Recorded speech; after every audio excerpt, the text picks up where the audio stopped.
Sometime this year you picked up a raise, maybe 3%, maybe more if you pushed for it, and a few months later you found yourself in a grocery store aisle putting an item back on the shelf, unable to explain why.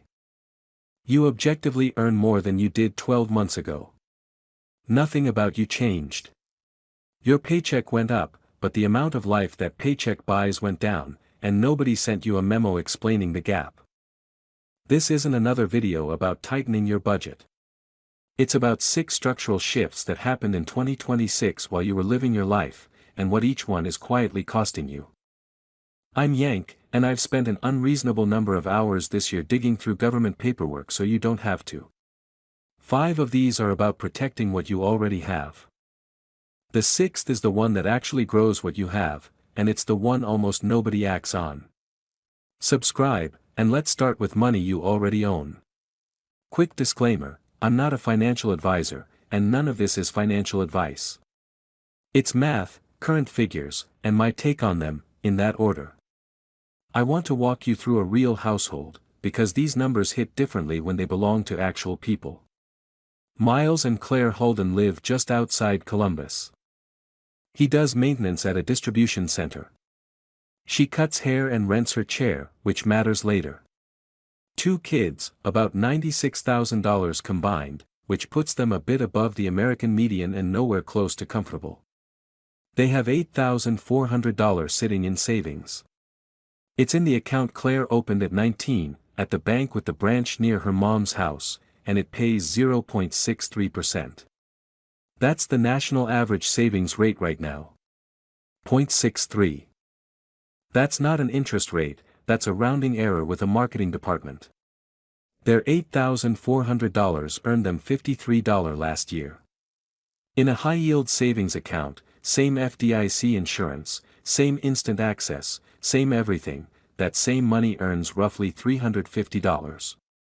If you've got $15,000 sitting there, the gap is $535 a year. Over 5 years, that's close to $2,900 handed straight to a bank in exchange for a branch you've never once walked into. That part is easy. 1 online form, 15 minutes. Here's the part that isn't. You've been told your whole adult life to keep 3 to 6 months of expenses saved.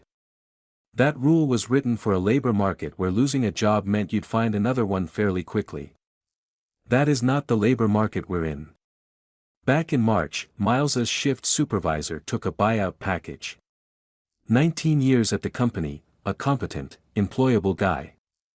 It's now late August, and he's still looking. That's not bad luck, that's the market. The hiring rate in America right now sits at 3.4%, and the quits rate is 2%, both near the lowest levels since 2013. Economists call it low hire, low fire. I'd call it musical chairs where the music stopped and nobody's allowed to sit down. And here's the number that should actually change your behavior: 25.5% of unemployed Americans have been out of work 27 weeks or longer. A quarter of them. So the real risk in 2026 isn't getting fired. Layoffs are actually down about 41% from last year. The risk is not getting rehired. Different problem, bigger number. If you work in tech, finance, media, or any field where somebody's made a slick AI demo about replacing your job, build 9 months of expenses instead of 3. And stop calling it savings. It's severance, and you're the one funding it. One more figure, because it might be the saddest thing I came across this year: 6% of 401k participants took a hardship withdrawal last year, the largest share ever recorded. More than a third of those were to stop a foreclosure or an eviction. That's not a spreadsheet problem. That's people cashing out their 60s to survive their 30s. Move your cash this week. That's one.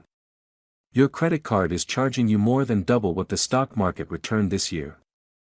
That's not a metaphor. The S&P 500 is up roughly 12% in 2026. The national average credit card APR, as of this month, is 24.94%. Which makes paying off a credit card the only investment on earth with a guaranteed, tax-free 25% return, and it's the one people put off because it doesn't feel like investing, it feels like admitting something. Run the numbers. The average balance per borrower is $6,610. Say you're paying a responsible feeling $150 a month. Your first month's interest alone is $137. So your payment actually moves your real debt by $13. $13. At that pace, you're debt-free in 10 years, having paid $11,400 of that in interest. That same $150 a month, invested instead at 10% over those same 10 years, would have grown to about $30,700. So a $6,610 balance doesn't really cost you $6,610. It costs you around $42,000, 11 grand to the bank, 30 grand you never built on a purchase you almost certainly can't even remember making. But the card isn't where the real damage is this year. It's the car. The average new car payment in America is now $777 a month. 20% of new car buyers are paying over $1,000. And 24% of new loans now run 84 months or longer. 84 months. 7 years. You'll still be making payments on that vehicle during a presidential election you haven't even heard about yet. And here's the number that genuinely surprised me. Nearly 30% of trade-ins this year came in with negative equity, averaging $6,884, the highest for any second quarter on record. Here's how that happens, because nobody chooses it on purpose. Picture Grant. He owes $19,000 on a truck worth $12,000. He's known for a year that the payment is too high, so he does the responsible-sounding thing and goes in to trade for something cheaper. The salesman looks at the numbers, nods, and says they'll take care of the difference. What taking care of it actually means is that the $7,000 grant is underwater gets folded straight into the new loan. He drives home in a cheaper truck on a longer term, owing more than he did that morning, and his monthly payment went down. So it felt like it worked. That's the trap. Trading out of negative equity doesn't erase it, it relocates it and charges you interest for the move. You don't escape a hole by digging a slightly nicer one next to it. Now here's where 2026 gets clever. The tax code now offers a car loan interest deduction of up to $10,000. Sounds like the government's helping you buy a car. Read the fine print, new vehicles only, final assembly in the United States, which means typing your VIN, all 17 characters, onto your tax return. The federal government would like to personally confirm that your Honda is patriotic before it gives you a deduction, which is not the same thing as a rebate. Pay $3,000 in car loan interest in the 22% bracket, and you save $660. You still paid $3,000. The tax code just made a bad loan feel 22% less bad, which is exactly enough encouragement to get a lot of people to go sign one. Highest rate debt first, then the car. That's two. Last November, Claire Holden got a letter about her health insurance and read it twice standing at the mailbox. Her premium was jumping from $124 a month to $196. Her deductible was climbing from $2,900 to just over $4,000. She hadn't done anything, hadn't gotten sick, hadn't switched plans, hadn't aged into a new bracket. On December 31st, the enhanced premium tax credits for the ACA marketplace expired, and that was that. Congress tried 3 separate times to extend them. The House passed a bill. The Senate couldn't reach 60 votes. A compromise stalled over unrelated language. As of the day I'm recording this, nothing has been enacted. Across the country, average out-of-pocket premiums rose 58% in a single year. Average deductibles rose by $1,027, the steepest increase ever recorded in that market. That's not a rate adjustment, that's a used car's worth of dentistry you now cover yourself. Roughly 4.8 million people gave up and dropped coverage entirely. And if you're on employer coverage feeling smug about it, don't. Employer plan costs are up 6.7% this year, the largest jump in 15 years. It comes out of the same pool your raise was supposed to come from. Claire did what a lot of people did. She downgraded to a bronze plan to make the premium survivable, bronze being the tier where the word coverage starts doing a lot of heavy lifting. Bronze enrollment jumped from 30% of signups to 40%. Millions of people making that same defeated little decision at the same kitchen table. Except here's what nobody told Claire, and it's the closest thing to good news in this video. On January 1st of this year, bronze and catastrophic plans became HSA eligible. They weren't before. Which means the downgrade that felt like losing quietly opened the door to the best account in the entire American tax code. And I mean that literally. A 401k is tax-free twice, going in and growing. A Roth is tax-free twice, growing and coming out. An HSA is tax-free 3 times, going in, growing, and coming out, for medical costs. It's the only account that never gets taxed at any point in its life. $4,400 a year for 20 years at 7% comes out to roughly $180,000 the government never touches, as long as you spend it on healthcare, which, spoiler, you will. And the underused part, there's no deadline to reimburse yourself. Pay a $600 dentist bill out of pocket this year, keep the receipt, and you can pull that $600 back out tax-free in 2049. An HSA is basically a retirement account wearing a medical costume. So if you're on a bronze or catastrophic plan, open one, you became eligible in January, and nobody sent a notice. If you're on an employer high-deductible plan, contribute, invest the balance, pay the small stuff out of pocket, and circle November 1st on your calendar. That's when open enrollment for 2027 opens, and December 15th is the cutoff for January coverage. 68 days from now, then 112 more, because your health insurance is now one of the biggest financial decisions you'll make all year, and most people pick it in a 20-minute window while eating leftovers over the sink. That's 3. Let me pause here, because there's something I noticed halfway through putting this together, and I can't shake it. Not one of these changes was a secret. Every single one of them was published. The subsidy expiration was written into law. The HSA rule change came out in an IRS notice back in December. The savings rates are sitting right there on the bank's own websites. Nobody hid anything. They just put it somewhere no human being would ever bother looking, and then waited.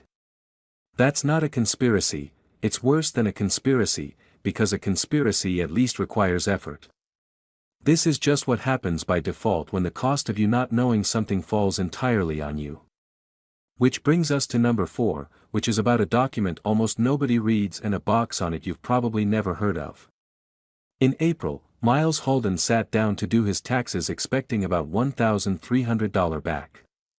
He'd worked 212 hours of overtime the year before, 5 extra weeks of his life, mostly nights and weekends, and he'd heard the same thing everyone had heard, no tax on overtime. What actually came back was $432. Here's why, and this is the single most misunderstood rule in the American tax code right now. No tax on overtime does not mean overtime is untaxed. Only the premium half is deductible. Miles makes $34 an hour, overtime pays him $51. The deductible piece is the $17 premium, not the full $51. 212 hours times $17 is $3,600 in deductions. In his bracket, that's $432, real money, just a third of the money he was promised. The IRS had to reissue its own guidance this August because so many people filed it wrong. When the agency that wrote the rule has to explain the rule a second time, that tells you something about how the rule was written. And if you live in California, Illinois, New York, Massachusetts, Connecticut, or Hawaii, your state decoupled from this entirely, you get the federal break and still pay full state tax on the same dollars. Now, the box. Starting with 2026 wages, your W-2 carries new codes, TP for tips, TT for overtime, plus a field called the Treasury Tipped Occupation Code. If you're tipped and your employer enters that code as 000 with nothing else, your tips don't qualify at all, 3 zeros typed by someone in payroll who has never met you. Check a pay stub in November, not in April, when it's a fight instead of a fix. One more thing while we're here, and this one's genuinely free money. Starting this year, there's a charitable deduction you can take without itemizing: $1,000 single, $2,000 married. About 90% of filers take the standard deduction, which means most Americans have gotten zero tax benefit from giving since 2018. That's over now. Cash gifts, direct to the charity, no carry forward, so it disappears on December 31st. That's 4. I know what this one is already. Automate your contributions into an index fund. It's the financial equivalent of drink more water. Let me tell you why I'm still saying it. In a year when the market is sitting at the second highest valuation ever recorded, the S&P 500 is up about 12% this year after climbing 16% last year, with 27 record highs in 2026 alone. And that's not just a bubble talking. Corporate profits genuinely exploded. Second quarter earnings grew 50% year over year, the best quarter since 2021. So no, the move isn't to sell. Nobody has ever successfully timed this market. The people who bailed out in 2012 because things looked obviously overvalued missed a quadrupling. The move is to actually know what you own. The top 10 companies in the S&P 500 now make up 37% of the entire index. Nvidia alone is 7%. Apple is 6%. Which means you and Nvidia are in a much closer relationship than you signed up for.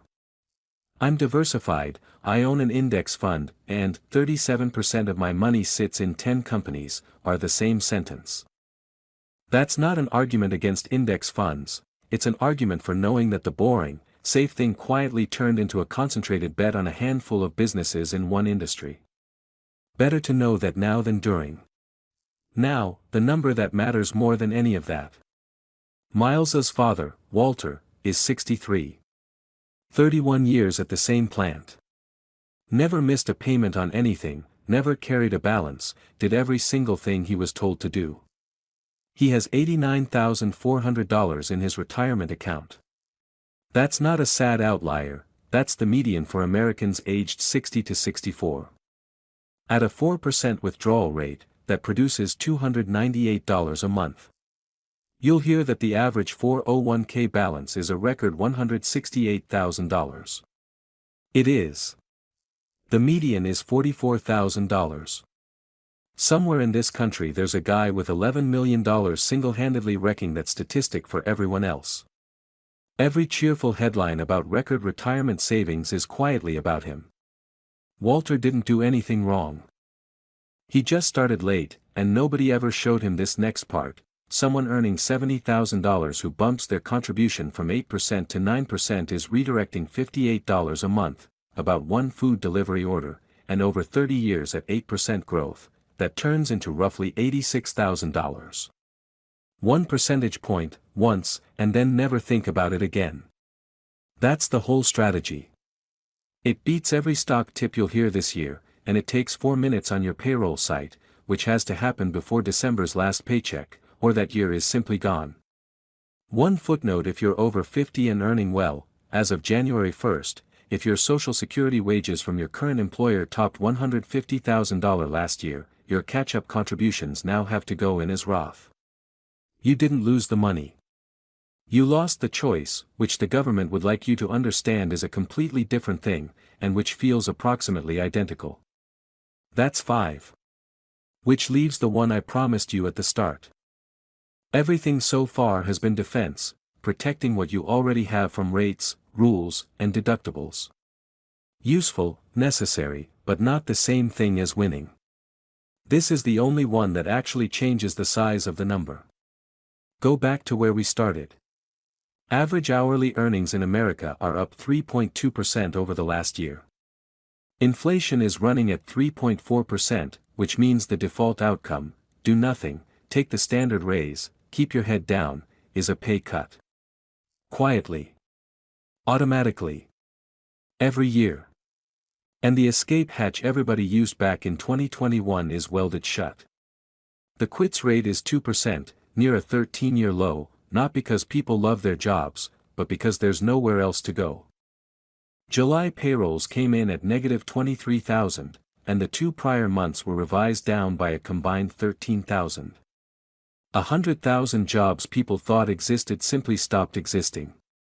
Meanwhile, 112,000 layoffs this year have been explicitly blamed on AI, the number one stated reason, 5 months running. I want to be careful here, because this is where finance channels tend to get lazy. The AI story is loud, but it's contested.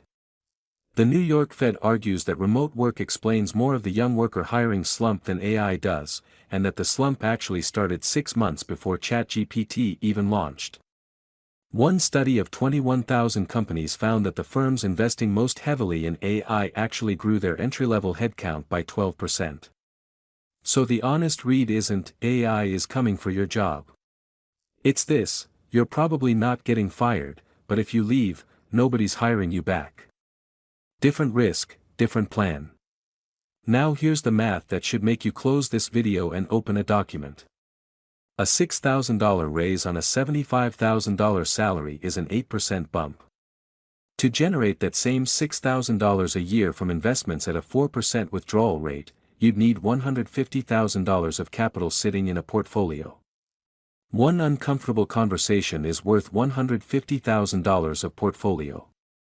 And unlike the portfolio, it compounds into every future raise, every 401k match, and every job offer you'll get for the rest of your career. That's why it's worth more than the other 5 combined. Miles is having that conversation in October. For 2 years he's been the guy who trains every new hire on his floor. It's not in his job description. It's never appeared on paper. It's never been worth $1 to him. So he spent an evening writing down what it actually amounts to, 11 people, 40 hours each, work his supervisor would otherwise have had to pay someone else to do. That's the whole trick, document it instead of just asking for it. A raise conversation without numbers is a feelings conversation, and feelings lose to budgets. Time it to the budget cycle, not your review date. Most companies lock in next year's compensation during the 4th quarter, which makes November already late and February a fantasy. Build a second income stream before you need one. And do not quit into this market without something else signed first. That's 6. Here's what ties all of this together, and it's the reason I made this video instead of another one about canceling subscriptions. You didn't fail at any of this. 3 months of savings was correct advice when hiring was normal. Ignoring your health plan was fine when subsidies covered the gap. Your cash sitting idle barely mattered when cash paid nothing. Every one of those rules was reasonable when you first learned it. Every one of them expired in the last 12 months, and the notice went out in a Federal Register nobody reads. You weren't careless. You were playing by a rulebook that got rewritten mid-game, and the rewrite was never announced. Those are 2 completely different things, and only one of them is your fault. Now notice who benefits from the quiet. The bank earning the spread on your 0.63%. The lender writing 84-month loans to people who are already underwater. The insurer that raised a deductible by $1,000 and mentioned it in a renewal notice you never opened. The payroll system that typed 3 zeros into a field you'd never even heard of. None of them are doing anything illegal. None of them are ever going to call you. So here's where that leaves you, there are 128 days left in 2026. Move your cash this week. Open enrollment starts November 1st. The charitable deduction disappears December 31st. Your last paycheck of the year is your last chance to change your contribution rate. And the raise conversation belongs in the next 6 weeks, before budgets close. You don't need to do all 6. Pick one, and do it before the deadline attached to it, so that the next time you're standing in that aisle putting something back, it's a decision instead of an answer. That's the whole difference. And it's 4 months of work that starts with a form that takes 15 minutes. The rules changed in 2026. Now you know. That's the only real advantage anyone gets.